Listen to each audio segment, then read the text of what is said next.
नमस्कार बच्चों, आज हम पढ़ेंगे कक्षा द्वादश की हिंदी। पुस्तक का नाम है अंतरा भाग 2 और पाठ है लघु कथाएं। लघु कथाओं में हमने जो शेर था, पहली जो कहानी थी शेर, वो पढ़ ली है। अब इसमें हम पढ़ेंगे कहानी पहचान। तो बच्चों, ये इसके भी लेखक जो हैं वो असगर वजाहत जी ही हैं।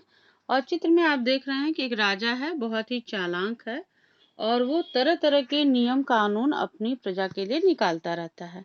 तो इसमें हम आइए पढ़ते हैं इसकी कहानी।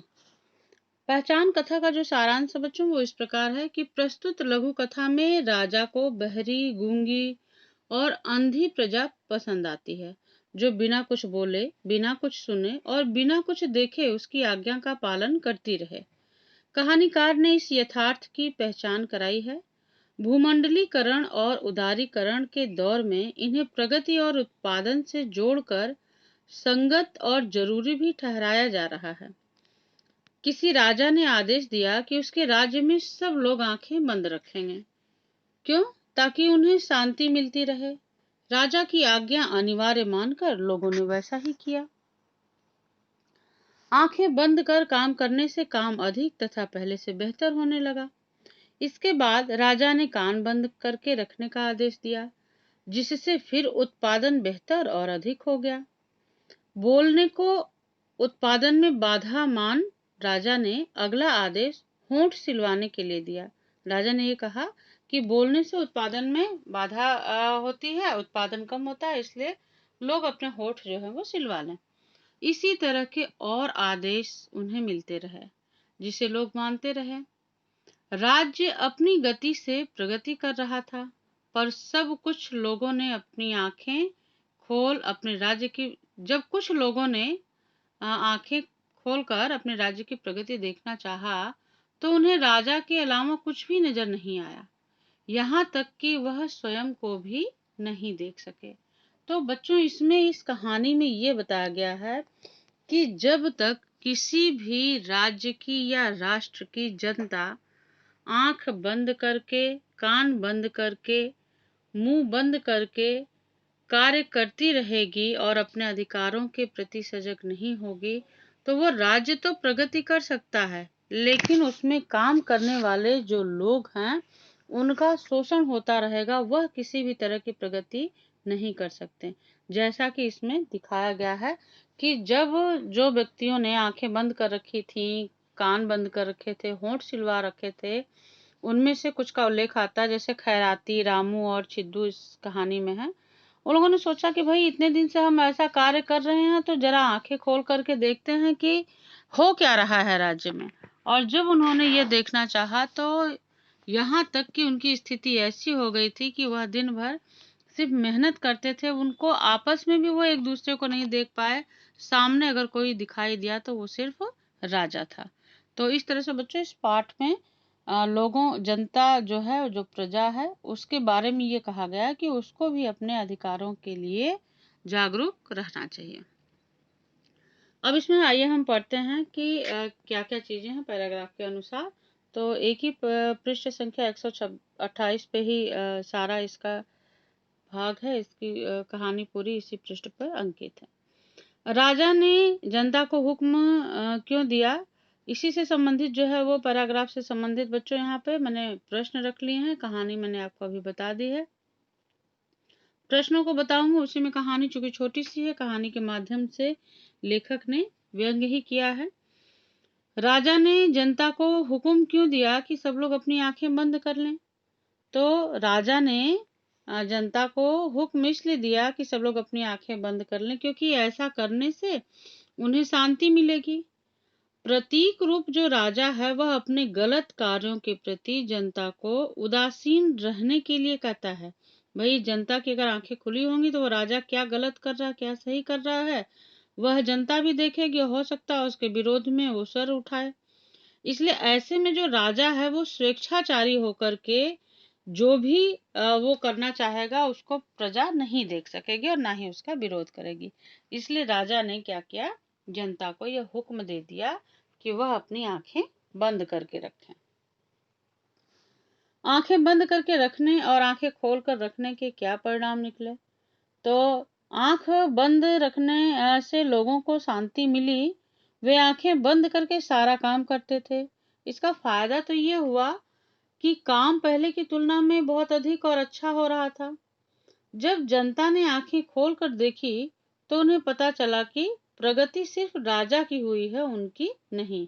वे पहले से भी अधिक दीनहीन और दयनीय अवस्था में पहुंच गए हैं। क्यों ऐसा हुआ बच्चों? क्योंकि ऐसा इसलिए हुआ क्योंकि राजा जो है वो मनमाने तरीके से जो भी उसको करना था वो कर रहा था, उसको कोई देखने वाला ही नहीं था। तो इस तरह से बच्चों यहाँ ये बताया जा रहा है कि यदि किसी राज्य की जनता अंधी, गूंगी और बहरी हो जाएगी तो उस राज्य में सिर्फ राजा अपना ही विकास करेगा, अन्य सामान्य लोगों का विकास वह नहीं करेगा। इसलिए प्रजा को भी हमेशा जागरूक रहना चाहिए। राजा ने कौन कौन से हुक्म निकाले, सूची बनाइए और इसके निहितार्थ लिखिए। तो बच्चों निहित इसमें राजा ने जो जो हुक्म दिए थे उसकी सूची बनानी है और उसमें क्या व्यंग निहित है वह आपको लिखना है। तो पहले तो कौन सी सूची में आएगा, कौन सा नंबर? सबसे पहले राजा ने क्या कहा था? राजा ने कहा था कि लोगों को आंखें बंद करके रखना है। उसने ये पहला कहा था कि लोग अपनी आंखें बंद करके रखेंगे। फिर कानों में क्या किया उसने? पिघला शीशा डालने के आदेश दिए कि लोग अपने कानों में पिघला हुआ शीशा डाल लेंगे जिससे उनको कुछ सुनाई नहीं देगा। फिर तीसरा आदेश उसने दिया कि भाई उत्पादन में जो है वो होंठ जो बोलना है लोगों का वह बाधा उत्पन्न कर रहा है, इसलिए लोग अपने होंठ सिलवा लें। तो राजा के इस आदेश को सबने माना।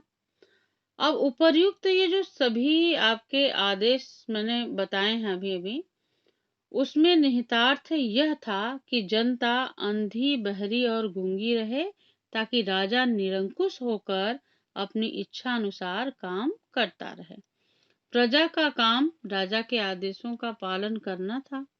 वह राजा के किसी भी अनैतिक कार्य का विरोध न कर सकें। इसलिए राजा ने यह बातें बताई। उसकी सूची में 3 बातें आती हैं और उसमें उसका अर्थ उसके लिए यही है, उसका निहितार्थ यही है कि वो चाहता है कि उसकी प्रजा उसके प्रति किसी भी तरह का प्रतिकार या विरोध न कर सके और वह निरंकुश होकर के राज्य करता रहे।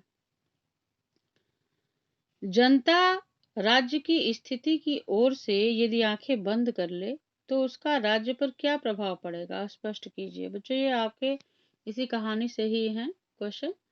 तो यदि जनता राज्य की स्थिति की ओर से आंखें बंद कर लेगी तो यह राज्य के हित में बिल्कुल भी नहीं रहेगा।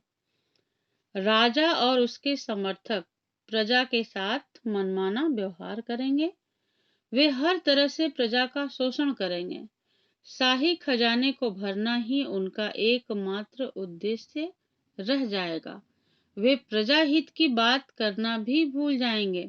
ऐसे में जनता की हालत क्या होगी? बद से बदतर होती जाएगी और प्रजा निरंकुश और अत्याचारी राजा के विरुद्ध विरोध का स्वर बुलंद नहीं कर पाएगी।